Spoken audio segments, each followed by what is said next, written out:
Right, so today you're going to be doing your giraffe shading using a grid to start off with, and then you were going to complete the drawing by adding some shading to it. We have started looking at shading before, but I'm just going to refresh a few things for you so it makes it that little bit easier when you're trying to do it yourself. First of all, we're going to start by just refreshing where we usually do shading, what might happen when you've got different kinds of shapes, and what you're going to need. So the first thing you're going to need is rubber, pencil as always, and then if you want to do a bit of blending that's a bit softer like this area, go and get yourself a piece of tissue and wrap it up into a little cone shape, and then that will be able to help you do some shading. I'll show you that a little bit further on in the video, but if you want to get it ready just so that you don't have to get up again, please go and do that now. So, once you've got all your stuff by you, I'll have to go and get my tissue in a minute. The first thing you need to think about is shading itself. One of the first tasks we have set for you are 3 different circles, and you've got to show shading in rough, smooth, textured.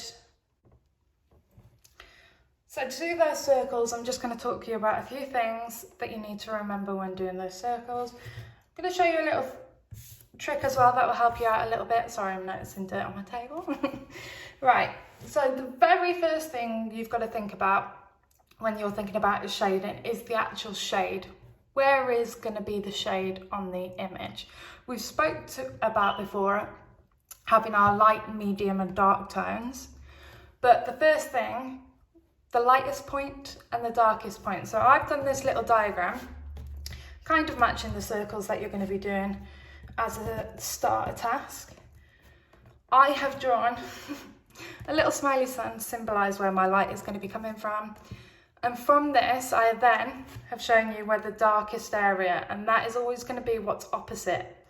Because if you think about it, if the light is hitting this object, it is going to be blocking the rest of the light that comes, and then so the darkest side is going to be the side that doesn't get that light or gets very little light.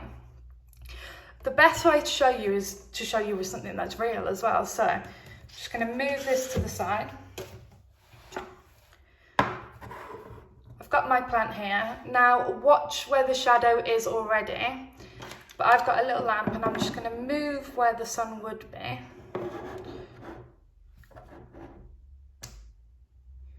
And there you have it. So straight away you can see, I don't know if you can see him in my camera, this is where my light is coming from. And then the side that is opposite, that's not getting that light, is the side that is darker. Up here you can't really tell, but you can see from the actual shadow itself that that would be the way. Bringing the paper back with your shading on that you're going to start. Notice how, sorry, let me just rearrange. There we go. And notice how, as well, because we've got a circular object, my shading doesn't come straight across. It shows the shape and form of the object by going in a curved. So if you were working on a cube, you probably would do it quite straight. But because you're using a circular object, you're going to be doing shading that does go around in a circular motion. So we've got this area that's lighter. Right, so we're back to normal now. The very first thing you need to do is draw the grid for your giraffe. So you need to choose, there is 2 on the PowerPoint, you need to choose between the one that has more squares, so that will support you with your drawing a bit more. And then you could do what I'm going to demonstrate with, is the 4 squares, which is a little bit more difficult because you're going to have more information in one area. You need to do this in pencil, and you need to do it not too hard because you are going to rub it out at the end. You don't want a perfectly good drawing with grid over it when you've spent time and effort over it. So please make sure you don't do it in pen. Make sure as well, I noticed that when we used the grid before, a few of the grids actually ended up being different sizes. It can be very difficult, but if you want to make it really simple for yourself, fold the paper. So it's not going to match up identical on mine because I haven't done it directly in the center. You don't have to fold it if you're worried about getting creases in your paper, But you can use that and you can just give a quick mark to where the halfway point would be in your paper. And I haven't got a horrible crease. If you did that at the top of the bottom, you've already got the line going straight down the middle of your paper, and you can work the rest of your cubes around that. It should look a little something like this. Obviously, if you're using the ones with more squares, there's going to be more squares there, but it should look like this. You should have them pretty even. I've got a little bit wonky here, but they should be pretty even and ready to start your drawing. Another thing I want to mention before you do start, when you're drawing your grid, you might find that before we actually start the drawing, you want to get a scrap piece of paper, because pencil does tend to move around, as you've probably noticed by checking the sides of your hands. This piece of paper, not only will it help you focus on the one square, but it'll also stop, when your hand is rubbing, it'll stop that pencil drifting around.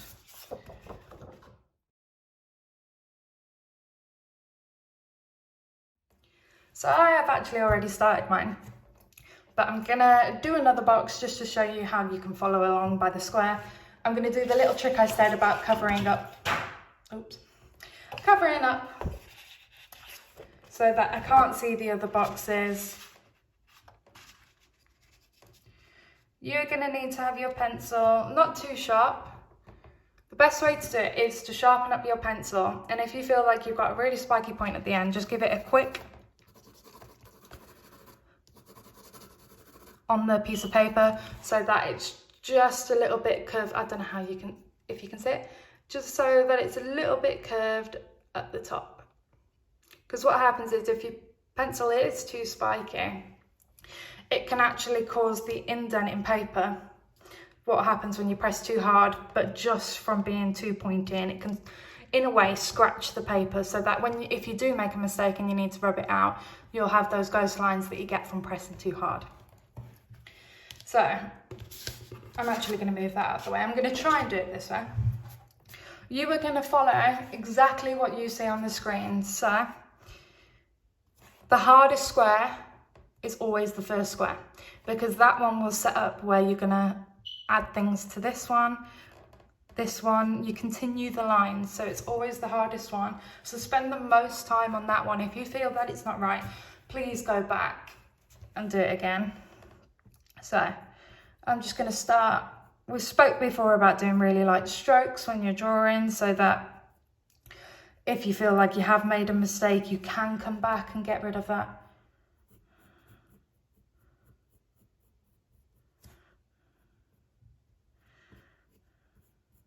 See how I'm using the actual other box to help me with where I'm going to be drawing next. Comes out about this far, so you might want to give yourself little guides of where you've got to go.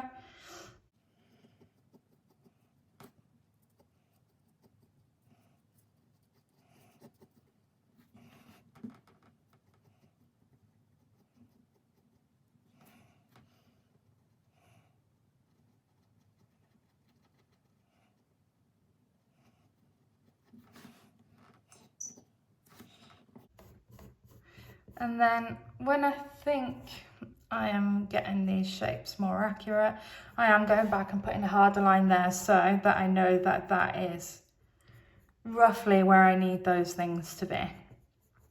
Okay, it's still going to look very sketchy. You can always neat this up afterwards.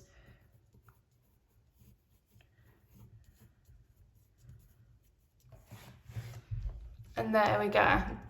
At each step, I made sure that I was connecting to the other line. So again, that first square is very important.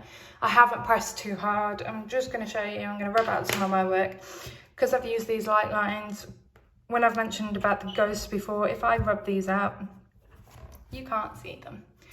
Okay, so always as well, if you feel the need to, tilt your paper, make it easier for your hand to do what you need it to do. And then those really light strokes. Okay, they're much easier to get rid of than going and then trying to rub that out. I'm just going to demonstrate again. I know I've demonstrated it to you before, but can you see how it's left very faintly? Whereas this one, completely gone. Carry on doing that until you have the whole outline of the giraffe done. Right, so now we've got the outline, we're ready to move on to the shading of our giraffe. You're going to need your pencil again, your rubber, and that piece of tissue that I told you to grab at the beginning. I'm going to show you what you're actually going to do with this. Rip off the chunk, let's get it ready so that we can use it when we need to. Doesn't have to be a very big chunk. I'm just going to roll it a bit like you would a cone. You don't want it too big, so don't really go past pencil size. Keep rolling it. At the end, just make it more of a soft, so it's quite hard. Fold over that paper. And then we have got something to use when we're going to be shading. So I'm going to do 1 cube just to show you. Let me move my things out of the way. I haven't done this very well. Right. Shading's a lot like doing the outline in terms of pressure is very important. We've said before that the harder you press on your piece of paper, the darker it's going to be, whereas the lighter you go, the lighter it's going to be. So think about how you're holding that pencil and how much pressure you're putting down. If you want a dark area, that is fine, press down. But if you want these lighter areas that we can see all over the giraffe, make sure that you're lifting your pencil that little bit more for different areas. I'm going to start with are they called horns on a zebra? I don't actually know. Zebra. I've called it zebra again. On a giraffe, I don't actually know. Please feel free to tell me if you know what they're called. But I'm starting off, this isn't as dark as it probably should be, but I'm starting off very lightly because I know that I'm going to want to go back and add more to it, but I don't want it to be too dark straight away because then it's hard to get rid of. So I'm using light strokes to kind of blend the area. I don't want too much of that pencil mark showing. Just going backwards and forwards.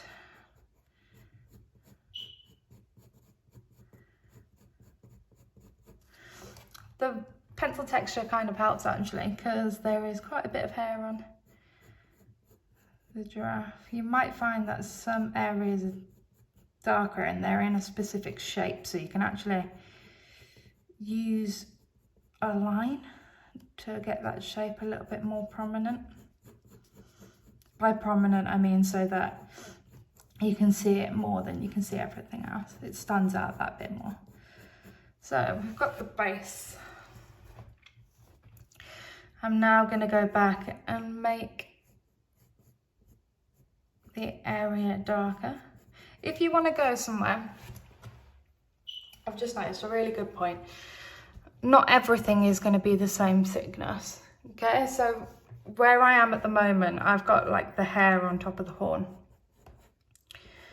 I've just made a mistake there by accident. But can you notice how I'm lifting the paper, not the paper, the pencil up so that it tapers the end so it goes thinner like that, so that you get those realistic hairs without it looking too harsh like that. So I'm just going to rub out that little mistake I made before I said that. Okay, so with your pencil,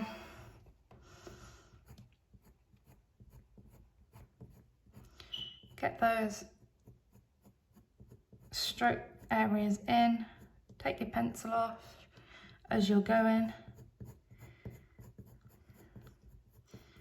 Right, now for the paper stump. This area is darker as well.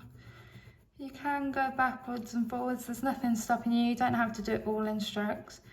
But can you see how I'm doing it very lightly? So it builds it up so you can't see a hard edge around my shading. I'm going to come down. So you can see that texture now. Keep an eye on that. I'm just going to show you.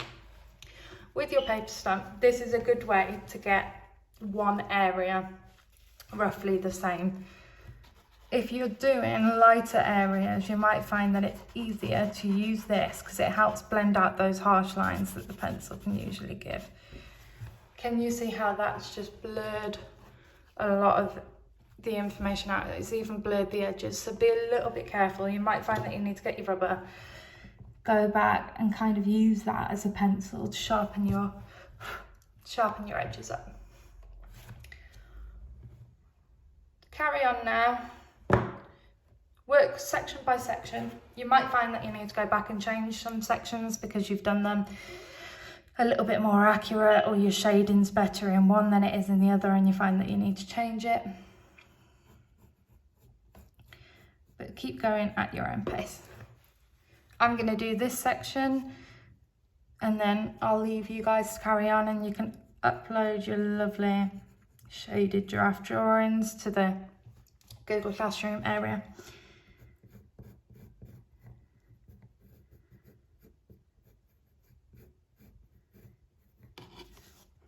Spend the 2 hours. If it takes you a little bit longer than the 2 hours, don't worry. Just try and spend that 2 hours. If there's a few things that have been left because it hit the 2 hour mark, that is perfectly fine.